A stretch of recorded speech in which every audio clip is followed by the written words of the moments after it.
ലോകത്തിലെ ഏറ്റവും വലിയ ക്രൂഡ് ഓയിൽ ഉൽപ്പാദക രാജ്യങ്ങളിലൊന്നായ റഷ്യ ഇന്ന് സ്വന്തം രാജ്യത്തെ വാഹനങ്ങളിൽ നിറയ്ക്കാൻ പെട്രോളും ഡീസലും ഇല്ലാതെ അസാധാരണമായ അടിയന്തരാവസ്ഥയിലൂടെ കടന്നുപോവുകയാണ്.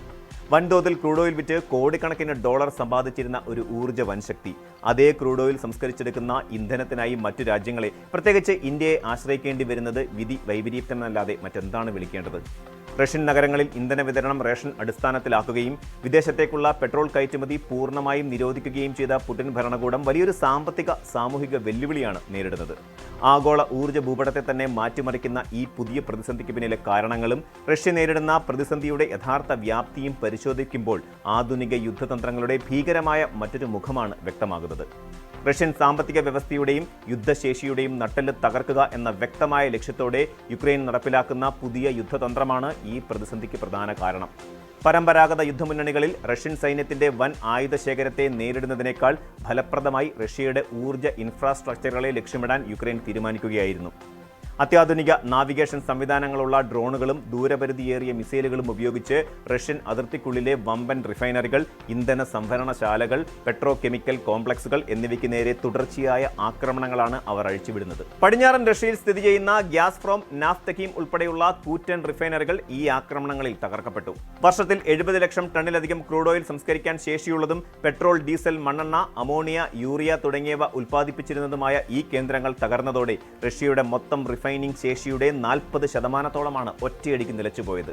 മുൻനിരയിൽ യുദ്ധം ചെയ്യുന്ന റഷ്യൻ സൈനിക വാഹനങ്ങൾക്കും രാജ്യത്തെ സാധാരണ ജനങ്ങൾക്കും ആവശ്യമായ ശുദ്ധീകരിച്ച ഇന്ധനം ഉൽപ്പാദിപ്പിക്കാൻ കഴിയാത്ത അവസ്ഥയിലേക്ക് ഇതോടെ റഷ്യ കൂപ്പുകുത്തി. ഈ സങ്കീർണമായ പശ്ചാത്തലത്തിലാണ് ഇന്ത്യ റഷ്യയുടെ പ്രധാന ഇന്ധന വിതരണക്കാരായി ഉയർന്നു വരുന്നത്.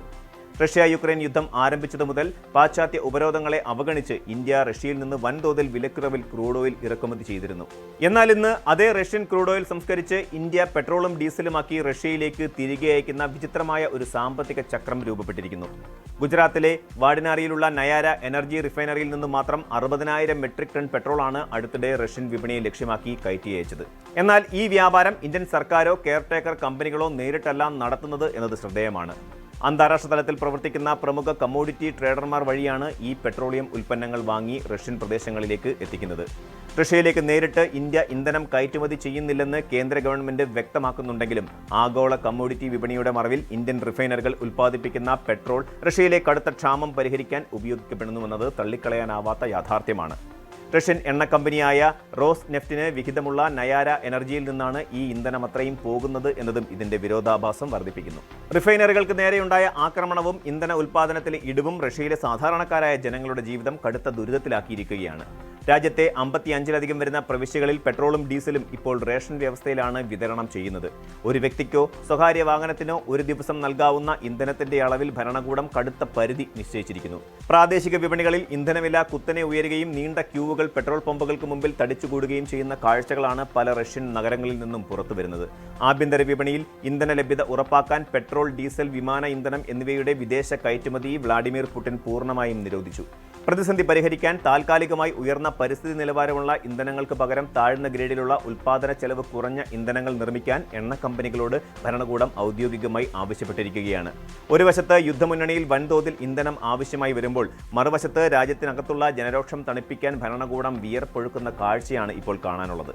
ഈ പുതിയ സാഹചര്യം ആഗോള ഊർജ്ജ രാഷ്ട്രീയം എത്രത്തോളം സങ്കീർണമാണെന്ന് വ്യക്തമാക്കുന്നു. ലോകത്തിലെ ഏറ്റവും വലിയ ഊർജ്ജ കയറ്റുമതിക്കാരായ റഷ്യയ്ക്ക് സ്വന്തം നാട്ടിലെ പമ്പുകളിൽ ഇന്ധനമെത്തിക്കാൻ ഇന്ത്യയിലെ റിഫൈനിംഗ് ശേഷിയെ ആശ്രയിക്കേണ്ടി വരുന്നത് പുടിന്റെ സൈനിക സാമ്പത്തിക തന്ത്രങ്ങൾക്കേറ്റ കനത്ത തിരിച്ചടിയാണ്. പാശ്ചാത്യ ഉപരോധങ്ങൾ കാരണം അത്യാധുനിക റിഫൈനറി ഉപകരണങ്ങളും സ്പെയർ പാർട്സുകളും ഇറക്കുമതി ചെയ്യാൻ റഷ്യയ്ക്ക് സാധിക്കുന്നില്ല. തകർന്ന റിഫൈനറികൾ പെട്ടെന്ന് പുനരുദ്ധരിക്കാൻ സാധിക്കാത്തതിന്റെ പ്രധാന കാരണവും ഈ സാങ്കേതിക ഉപരോധമാണ്.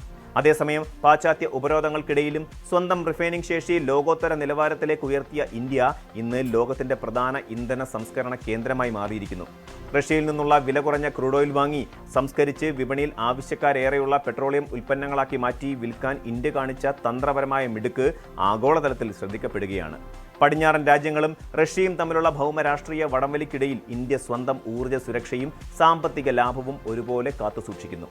റഷ്യയിൽ തുടരുന്ന ഈ പെട്രോൾ ക്ഷാമം കേവലം ഒരു താൽക്കാലിക പ്രതിസന്ധിയല്ല, മറിച്ച് നീണ്ടു നിൽക്കുന്ന സാമ്പത്തിക ആഘാതത്തിന്റെ തുടക്കമാണത്. തകർന്ന കൂറ്റൻ റിഫൈനറുകൾ പൂർണ്ണശേഷിയിൽ പുനർനിർമ്മിക്കുക എന്നത് സാങ്കേതിക വിദ്യയുടെ അഭാവത്തിൽ റഷ്യയ്ക്ക് എളുപ്പമുള്ള കാര്യമാകില്ല. തങ്ങളുടെ ഡ്രോൺ ആക്രമണങ്ങൾ റഷ്യൻ സമ്പദ് വ്യവസ്ഥയുടെ നട്ടെല്ലൊടിച്ചെന്ന് തിരിച്ചറിഞ്ഞ യുക്രൈൻ വരും ദിവസങ്ങളിൽ കൂടുതൽ എണ്ണ സംഭരണശാലകളെ ലക്ഷ്യമിടാനാണ് സാധ്യത.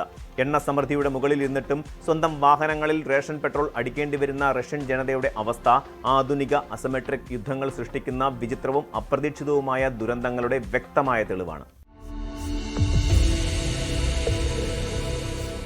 ലോകമെമ്പാടുമുള്ള നാവികസേനകൾ അവരുടെ ഏറ്റവും വലിയ രഹസ്യമായി കൊണ്ടു നടക്കുന്നത് എന്താണെന്ന് ചോദിച്ചാൽ അതിനൊരൊറ്റ ഉത്തരമേയുള്ളൂ: അന്തർവാഹിനികൾ അഥവാ സബ്മറൈനുകൾ. ശത്രുവിന്റെ റഡാറുകൾക്കോ കണ്ണുകൾക്കോ പിടികൊടുക്കാതെ കടലിനടിയിലൂടെ അദൃശ്യരായി നീങ്ങുന്ന ഈ യുദ്ധതന്ത്രങ്ങളുടെ സാങ്കേതിക വിദ്യ ഏറ്റവും അടുത്ത സൗഹൃദ രാഷ്ട്രങ്ങളുമായി പോലും പങ്കുവയ്ക്കാൻ ലോകരാജ്യങ്ങൾ തയ്യാറാകില്ല.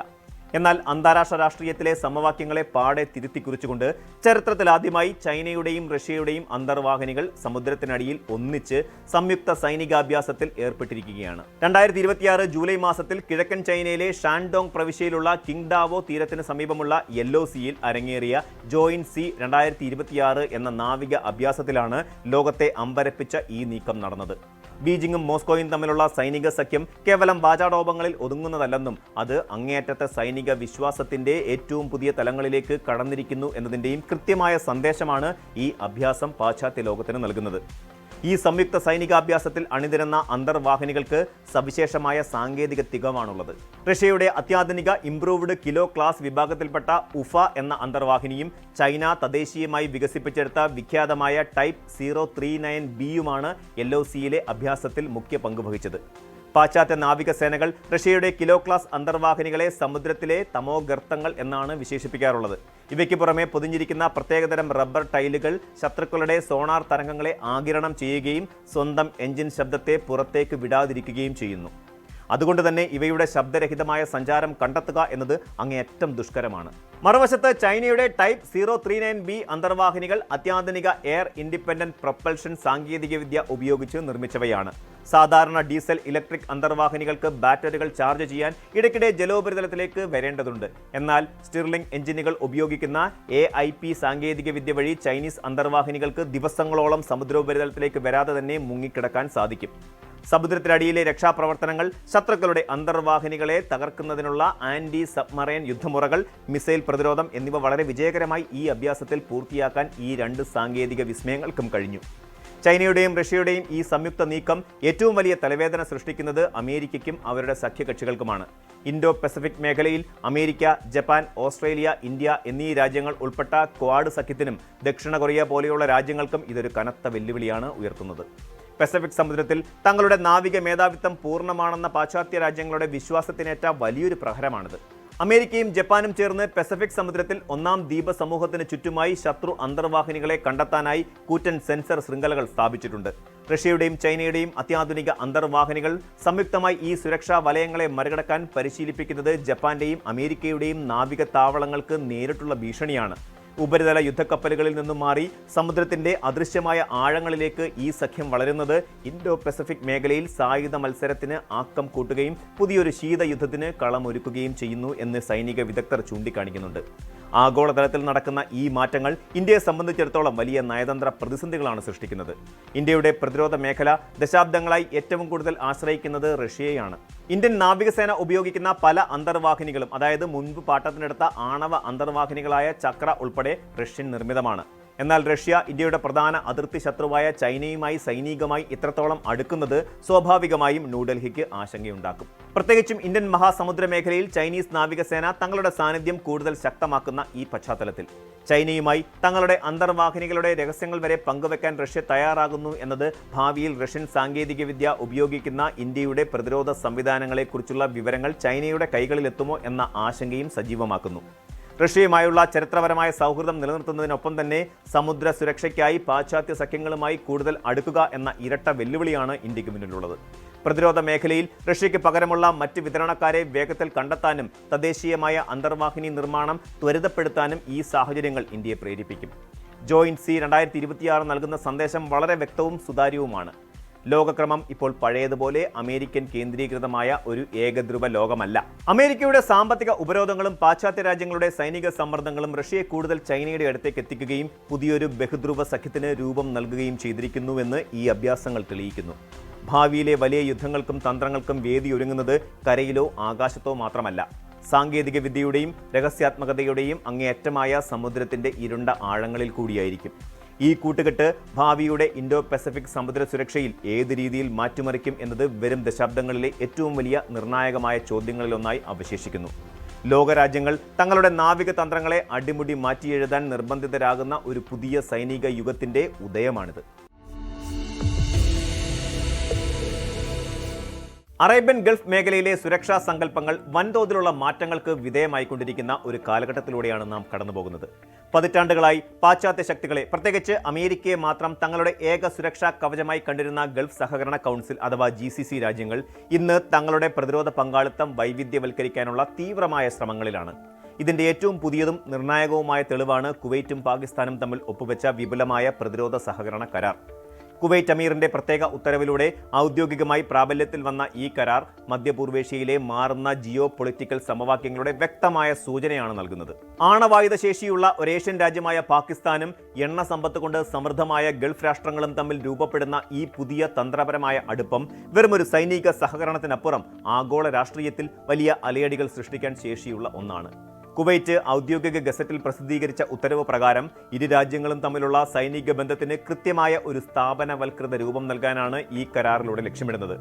5 വർഷത്തെ കാലാവധിയുള്ള ഈ പ്രതിരോധ സഹകരണ കരാർ ഇരു രാജ്യങ്ങളുടെയും സൈന്യങ്ങൾ തമ്മിലുള്ള സംയുക്ത പരിശീലനം, സൈനിക വിദ്യാഭ്യാസം, രഹസ്യാന്വേഷണ വിവരങ്ങൾ പങ്കുവയ്ക്കൽ, ലോജിസ്റ്റിക്സ്, പ്രതിരോധ സാങ്കേതിക വിദ്യ കൈമാറ്റം, ശാസ്ത്രീയ ഗവേഷണങ്ങൾ എന്നിവയെ സമഗ്രമായി ഉൾക്കൊള്ളുന്നുണ്ട്. പ്രതിരോധ നിർമ്മാണ മേഖലയിലും ഇലക്ട്രോണിക് കമ്മ്യൂണിക്കേഷൻ സംവിധാനങ്ങളിലും ഇരു രാജ്യങ്ങളും ഒന്നിച്ച് പ്രവർത്തിക്കും. ഇരു രാജ്യങ്ങളുടെയും പ്രതിരോധ മന്ത്രാലയ പ്രതിനിധികൾ അടങ്ങുന്ന ജോയിന്റ് മിലിറ്ററി കമ്മിറ്റിയാണ് കരാറിന്റെ നടത്തിപ്പിന് മേൽനോട്ടം വഹിക്കുന്നത്. അതേസമയം ഇത് സൗദി അറേബ്യയും പാകിസ്ഥാനും തമ്മിൽ കഴിഞ്ഞ വർഷം ഒപ്പുവെച്ച വിപുലമായ പരസ്പര പ്രതിരോധ കരാർ പോലെ ഒരു രാജ്യത്തിന് നേരെ ഉണ്ടാകുന്ന ആക്രമണം മറ്റേ രാജ്യത്തിന് നേരെയുള്ള ആക്രമണമായി കണക്കാക്കുന്ന തരത്തിലുള്ള നേരിട്ടുള്ള സൈനിക ഉറപ്പ് നൽകുന്ന ഒന്നല്ല എന്നതും ശ്രദ്ധേയമാണ്.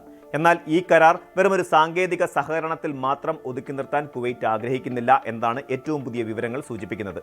സൗദി അറേബ്യയും പാകിസ്ഥാനും തമ്മിലുള്ള തന്ത്രപരമായ പരസ്പര പ്രതിരോധ കരാറിന് സമാനമായ ഒരു തലത്തിലേക്ക് ഈ ബന്ധത്തെ ഉയർത്താൻ കുവൈറ്റ് നയതന്ത്ര ചർച്ചകൾ ആരംഭിച്ചിട്ടുണ്ട്. കരസേനയെ വിന്യസിക്കൽ, യുദ്ധവിമാനങ്ങൾ, ഡ്രോണുകൾ, വ്യോമ പ്രതിരോധ സംവിധാനങ്ങൾ എന്നിവയുൾപ്പെടുന്ന പൂർണ്ണമായ ഒരു സൈനിക സംരക്ഷണം തന്നെയാണ് കുവൈറ്റിന്റെ ആവശ്യപട്ടികയിലുള്ളത്.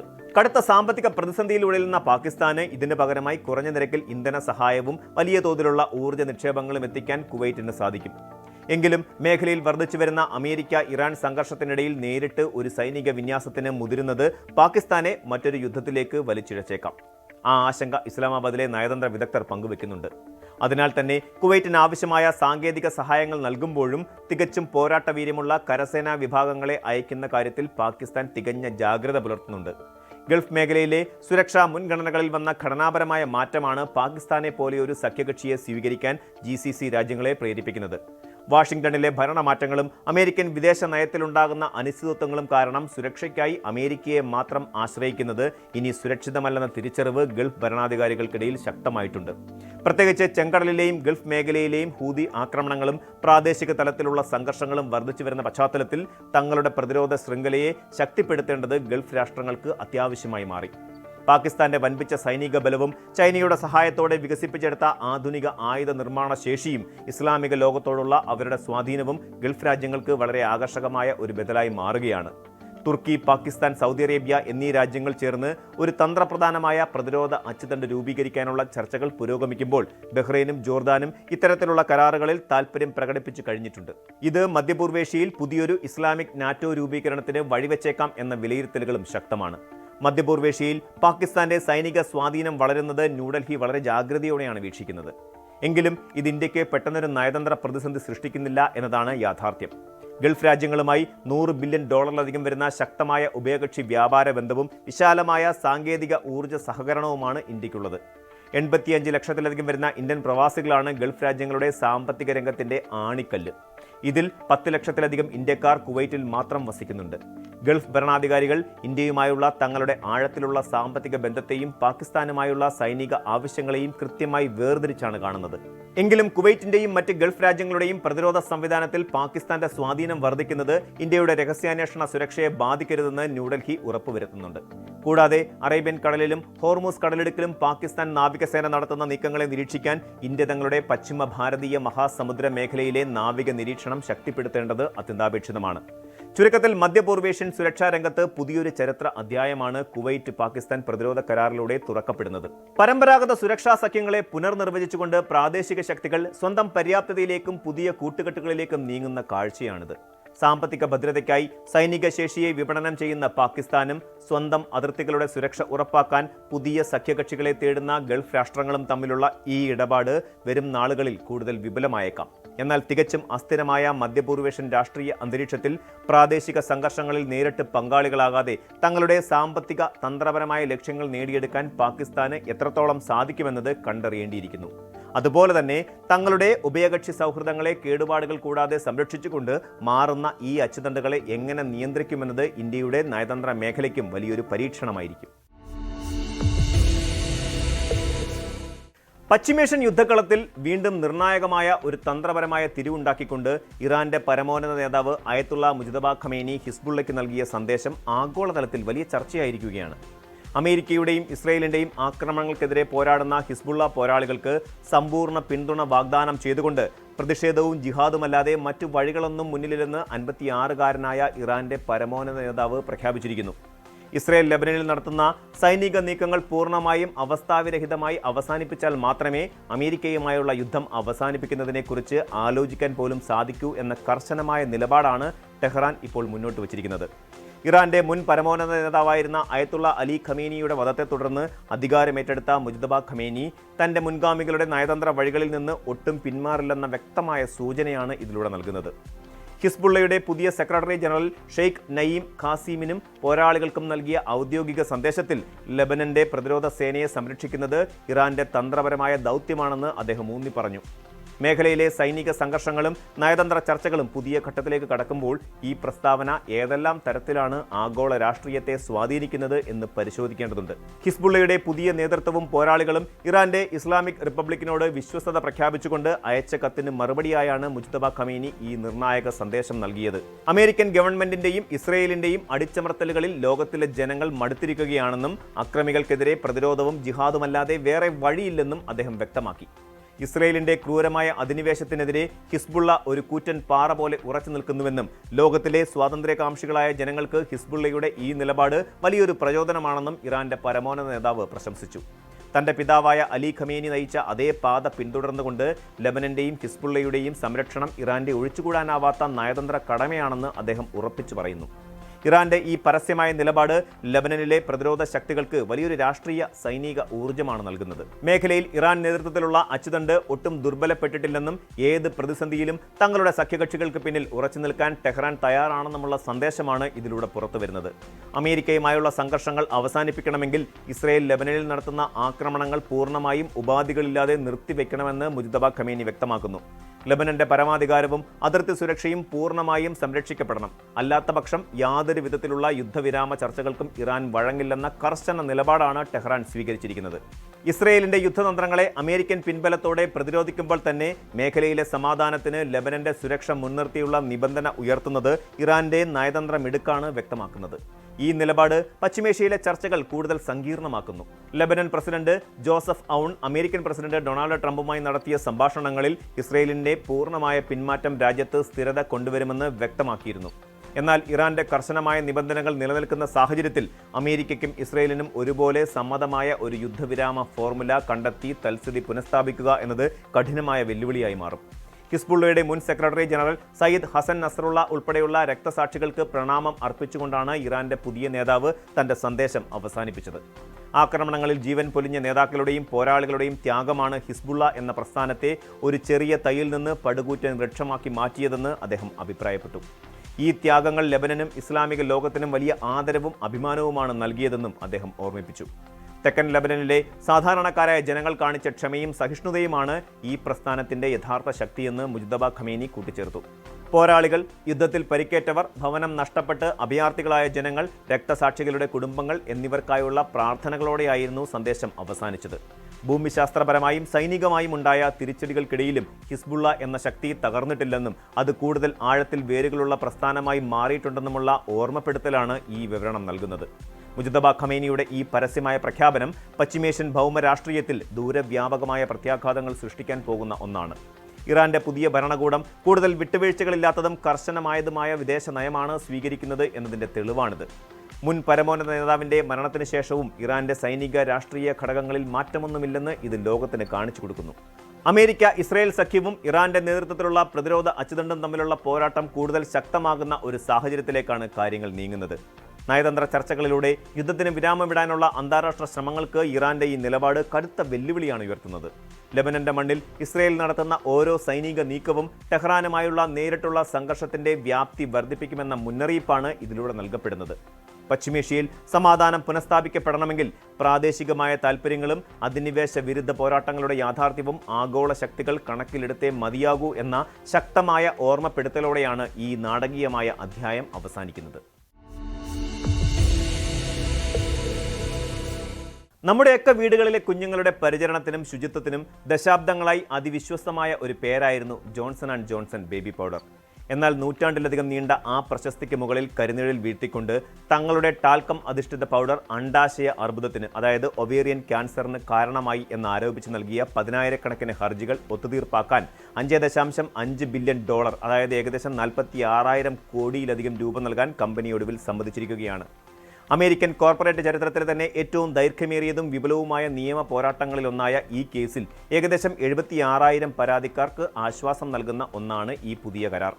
കമ്പനി തങ്ങളുടെ ഉൽപ്പന്നങ്ങളിൽ യാതൊരുവിധ വീഴ്ചയും സംഭവിച്ചിട്ടില്ലെന്ന് ഇപ്പോഴും വാദിക്കുന്നുണ്ടെങ്കിലും അതിസങ്കീർണമായ ഈ കേസ് എന്നേക്കുമായി അവസാനിപ്പിക്കാനാണ് ഈ ഭീമമായ തുക നൽകാൻ കമ്പനി തയ്യാറായിരിക്കുന്നത്. ഈ ഒത്തുതീർപ്പ് കരാർ പ്രകാരം ആദ്യഘട്ടത്തിൽ ഏകദേശം $5.5 ബില്യൺ തുകയാണ് കമ്പനി നൽകേണ്ടി വരുന്നത്. എന്നാൽ പരാതിക്കാരുടെ എണ്ണത്തിലും മറ്റ് വ്യവസ്ഥകളിലും ഉണ്ടാകുന്ന മാറ്റങ്ങൾ അനുസരിച്ച് കമ്പനിയുടെ ആകെ ചെലവ് $7 ബില്യൺ വരെ ഉയർന്നേക്കാമെന്ന് വിദഗ്ധർ ചൂണ്ടിക്കാണിക്കുന്നു. ഒത്തുതീർപ്പ് തുകയുടെ ആദ്യ ഗഡുവായ $3 ബില്യൺ 2027-ലും ബാക്കി തുക 2028-ലും നൽകാനാണ് പദ്ധതിയിട്ടിരിക്കുന്നത്. എന്നാൽ ഈ കരാർ പൂർണ്ണമായും നിയമപരമായി നിലവിൽ വരണമെങ്കിൽ ഒരു പ്രധാന നിബന്ധനയുണ്ട്. നിലവിലുള്ള ഹർജിക്കാരിൽ കുറഞ്ഞത് 95% ആളുകളെങ്കിലും ഈ ഒത്തുതീർപ്പ് നിർദ്ദേശത്തിന് ഔദ്യോഗികമായി അംഗീകാരം നൽകേണ്ടതുണ്ട്. മുൻപ് നടപ്പിലാക്കാൻ ശ്രമിച്ച സങ്കീർണമായ ബാങ്ക്റപ്സി പ്രക്രിയകളിൽ നിന്ന് വ്യത്യസ്തമായി നേരിട്ടുള്ള ഒരു ധാരണയിലൂടെയാണ് ഇരകൾക്ക് നഷ്ടപരിഹാരം നൽകാൻ തീരുമാനിച്ചിരിക്കുന്നത്. നിലവിൽ കേസ് ഫയൽ ചെയ്തിട്ടുള്ളവർക്ക് മാത്രമേ ഈ തുക ലഭിക്കൂ എന്നതും ഭാവിയിൽ വരാനിരിക്കുന്ന പുതിയ കേസുകളെ ഇത് ബാധിക്കില്ല എന്നതും ഈ കരാറിന്റെ സവിശേഷതയാണ്. ഇതിലൂടെ നിലവിലെ ഇരകൾക്ക് 1.5 വർഷത്തിനുള്ളിൽ തന്നെ നഷ്ടപരിഹാരം ലഭ്യമാക്കാൻ സാധിക്കുമെന്ന് ഹർജിക്കാരുടെ അഭിഭാഷകർ വ്യക്തമാക്കുന്നു. ഈ വമ്പൻ നിയമ പോരാട്ടത്തിന്റെ അടിത്തറ സ്ഥിതി ചെയ്യുന്നത് ടാൽക്ക് എന്ന പ്രകൃതിദത്ത ധാതുവിലാണ്. മഗ്നീഷ്യം, സിലിക്കൺ, ഓക്സിജൻ എന്നിവ അടങ്ങിയ ടാൽക്ക് ഈർപ്പം വലിച്ചെടുക്കാനും ചർമ്മത്തിൽ ഘർഷണം കുറയ്ക്കാനും മികച്ചതായതിനാൽ പതിറ്റാണ്ടുകളായി സൗന്ദര്യവർദ്ധക വസ്തുക്കളിലും ബേബി പൗഡറുകളിലും വ്യാപകമായി ഉപയോഗിച്ചു വരുന്നു. എന്നാൽ ഭൂമിക്കടിയിൽ ടാൽക്ക് ഖനനം ചെയ്യുമ്പോൾ അതിനോടൊപ്പം ക്യാൻസറിന് കാരണമാകുന്ന ആസ്പെറ്റോസ് എന്ന വിനാശകാരിയായ ധാതുവും പ്രകൃതിദത്തമായി കലരാൻ വലിയ സാധ്യതയുണ്ട്. പെൺകുട്ടികൾ സ്വകാര്യ ഭാഗങ്ങളിൽ ടാൽക്കം പൗഡർ ദീർഘകാലം ഉപയോഗിക്കുമ്പോൾ അതിലെ സൂക്ഷ്മകണങ്ങളും ആസ്പെറ്റോസ് നാരുകളും പ്രത്യുൽപാദന വ്യവസ്ഥയിലൂടെ ഉള്ളിലെത്തി അണ്ഡാശയത്തിൽ വീക്കവും ഒടുവിൽ അർബുദവും ഉണ്ടാക്കുന്നു എന്നാണ് ഹർജിക്കാർ ആരോപിച്ചത്. ഇതിനു പുറമെ ശ്വാസകോശത്തെയും വയറിനെയും ബാധിക്കുന്ന മിസോതെലിയോമ എന്ന അപൂർവ അർബുദത്തിനും ഇത് കാരണമായതായി കേസുകളുണ്ടായിരുന്നു. കമ്പനിയുടെ അന്നത്തെ ശാസ്ത്രജ്ഞർക്കും ഉദ്യോഗസ്ഥർക്കും 1950-കൾ മുതൽ തന്നെ പൗഡറിൽ ആസ്പെറ്റോസിന്റെ സാന്നിധ്യത്തെക്കുറിച്ച് അറിവുണ്ടായിരുന്നുവെന്ന് വ്യക്തമാക്കുന്ന ആഭ്യന്തര രേഖകൾ വിചാരണ വേളയിൽ പുറത്തു വന്നത് കമ്പനിക്ക് വലിയ തിരിച്ചടിയായി. എന്നാൽ ദശാബ്ദങ്ങൾ നീണ്ട ശാസ്ത്രീയ പഠനങ്ങൾ തങ്ങളുടെ ഉൽപ്പന്നങ്ങൾ സുരക്ഷിതമാണെന്ന് തെളിയിച്ചിട്ടുണ്ടെന്നും ആസ്പെറ്റോസിന്റെ സാന്നിധ്യം ഉണ്ടായിരുന്നില്ലെന്നുമാണ് കമ്പനി ഇപ്പോഴും വാദിക്കുന്നത്. കഴിഞ്ഞ ഒരു പതിറ്റാണ്ടിലേറെയായി വിവിധ US കോടതികളിൽ നടന്ന വിചാരണകൾ തികച്ചും നാടകീയമായിരുന്നു. ചില കേസുകളിൽ ജോൺസൺ ആൻഡ് ജോൺസൺ വൻ വിജയങ്ങൾ നേടിയപ്പോൾ മറ്റു ചിലതിൽ ചരിത്രത്തിലെ തന്നെ ഏറ്റവും വലിയ പിഴശിക്ഷകൾ കമ്പനിക്ക് നേരിടേണ്ടി വന്നു. 2018-ൽ മിസോറി കോടതി 22 സ്ത്രീകൾക്ക് $4.69 ബില്യൺ നഷ്ടപരിഹാരം വിധിച്ചത് കോർപ്പറേറ്റ് ലോകത്തെ ഞെട്ടിച്ച സംഭവമായിരുന്നു. പിന്നീട് അപ്പീലിൽ ഇത് $2.1 ബില്യൺ കുറച്ചെങ്കിലും സുപ്രീം കോടതിയും ഈ വിധി ശരിവെക്കുകയുണ്ടായി. 2025-ൽ ബാൾട്ടിമോറിലെ ഒരു കോടതി $1.5 ബില്യൺ ലോസ് ആഞ്ചലസിലെ കോടതി $966 മില്യൺ വിവിധ കേസുകളിൽ വിധിക്കുകയുണ്ടായി. അതേസമയം ഹർജിക്കാരുടെ ശാസ്ത്രീയ തെളിവുകളുടെ വിശ്വാസ്യതയെ ചോദ്യം ചെയ്തുകൊണ്ട് കമ്പനി പല നിർണായക കേസുകളിലും അനുകൂലമായ വിധികൾ നേടിയെടുക്കുകയും ചെയ്തു. ഒത്തുതീർപ്പിന് തൊട്ടുമുൻപുള്ള ദിവസങ്ങളിൽ പോലും പൗഡർ തന്നെയാണ് തങ്ങൾക്ക് ക്യാൻസർ ഉണ്ടാക്കിയതെന്ന് വ്യക്തമായി തെളിയിക്കാൻ വ്യക്തിഗത പരാതിക്കാർക്ക് സാധിക്കുമോ എന്ന് ഫെഡറൽ ജഡ്ജി സംശയം പ്രകടിപ്പിച്ചിരുന്നു. വിചാരണ തുടർന്നാൽ വിജയിക്കുമെന്ന് ഉറപ്പുണ്ടായിരുന്നിട്ടും കമ്പനിയുടെ പ്രതിച്ഛായയും ഓഹരി മൂല്യവും തകരുന്ന തുടർച്ചയായ നിയമയുദ്ധം അവസാനിപ്പിക്കാനാണ് ഒടുവിൽ അവർ കരാറിന് തയ്യാറായത്. വിവാദങ്ങൾ ശക്തമായതോടെ 2020 അമേരിക്കയിലും കാനഡയിലും ടാൽക്കം അധിഷ്ഠിത ബേബി പൗഡറുകളുടെ വിൽപ്പന ജോൺസൺ ആൻഡ് ജോൺസൺ നിർത്തിവച്ചിരുന്നു. പിന്നീട് 2023 ആഗോളതലത്തിൽ തന്നെ ഇത്തരത്തിലുള്ള പൗഡർ പൂർണ്ണമായും ഒഴിവാക്കുകയും പകരം സുരക്ഷിതമായ കോൺസ്റ്റാർച്ച് അടിസ്ഥാനമാക്കിയുള്ള പൗഡറുകളിലേക്ക് കമ്പനി മാറുകയും ചെയ്തു. കൂടാതെ തങ്ങളുടെ കൺസ്യൂമർ ഹെൽത്ത് വിഭാഗത്തെ കെൻവ്യൂ എന്ന പേരിൽ വേർപെടുത്തി പുതിയ കമ്പനിയാക്കുകയും ചെയ്തു. നിർദ്ദിഷ്ട $5.5 ബില്യൺ നഷ്ടപരിഹാരം നൽകുന്നത് സാമ്പത്തികമായി ഭാരമാണെങ്കിലും കമ്പനിയുടെ ഭീമമായ വിറ്റുവരവും സാമ്പത്തിക ഭദ്രതയും കാരണം ഇതവരുടെ നിലനിൽപ്പിനെ ബാധിക്കില്ലെന്നാണ് സാമ്പത്തിക വിദഗ്ധരുടെ വിലയിരുത്തൽ. എങ്കിലും ഉപഭോക്താക്കളുടെ ആരോഗ്യവുമായി ബന്ധപ്പെട്ട വിവരങ്ങൾ മറച്ചുവെക്കുകയും തടസ്സവാദങ്ങൾ ഉന്നയിക്കുകയും ചെയ്യുന്ന വൻകിട കമ്പനികൾക്ക് ഈ കേസ് വലിയൊരു മുന്നറിയിപ്പാണ്. ജനങ്ങളുടെ വിശ്വസ്തത നേടിയെടുക്കാൻ പതിറ്റാണ്ടുകൾ വേണം. എന്നാൽ ഉത്തരവാദിത്തങ്ങളിൽ നിന്നുള്ള പിന്മാറ്റം സെക്കൻഡുകൾ കൊണ്ട് ആ വിശ്വസ്തത തകർത്തുകളയും എന്ന് ഈ ഭീമൻ നിയമ പോരാട്ടം ആഗോള ബിസിനസ് ലോകത്തെ ഓർമ്മിപ്പിക്കുന്നു. ആഗോള രാഷ്ട്രീയത്തിലെ പുതിയ വാർത്തകളുമായി ലോകയിലൂടെ വീണ്ടും കാണാം. Thank you and good night.